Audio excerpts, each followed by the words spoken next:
Pour le dernier match de la 17e journée de Top 14, le Stade français accueille l'Union Bordeaux-Bègles au Stade Jean-Bouin. Des Parisiens qui peuvent s'ancrer durablement à la place de dauphin du Stade toulousain en cas de victoire. Mais en face, l'UBB joue sa place dans le top 6. Des Bordelais appliqués qui font la course en tête en début de rencontre avec cette pénalité de Zach Holmes. L'UBB mène 3-0 devant ses nombreux supporters. Bordeaux qui double la mise pour mener 6-0 et qui domine le premier acte. Une dernière pénalité jouée à la main par Bentamé Founa. Un puissant relais de Cazot, mais pas d'essai au bout du compte. C'est finalement Paris qui a le dernier mot dans cette première période et qui réduit l'écart sur cette pénalité de Joris Second. À la pause, c'est tout de même l'UBB qui fait la course en tête, sous les yeux du deuxième ligne parisien Azago.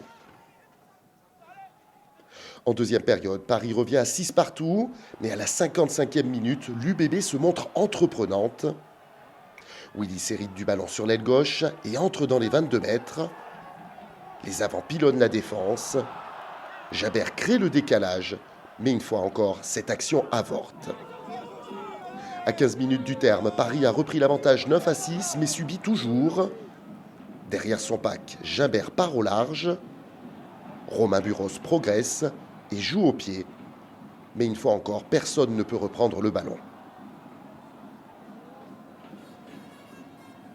Plus le temps passe et plus les essais manquent cruellement aux yeux de Gonzalo Quesada. Zach Holmes a une occasion d'égaliser à 12 minutes de la sirène, mais il manque la cible à droite. L'UBB reste alors avec un bonus défensif dans sa besace. Mais à la 76e minute, Joris Second a la pénalité de la gagne et ne tremble pas. 12-6 pour le Stade français. Désormais sans bonus, Bordeaux joue son va-tout. Biel Biarré doit inventer quelque chose mais se retrouve pressé. Un tour sur lui-même et une folle percée ramène l'UBB dans le camp adverse. Santiago Cordero est au soutien et arrive dans les 22 mètres.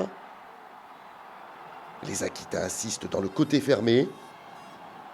Zabalza repart ensuite au large sans plus de succès.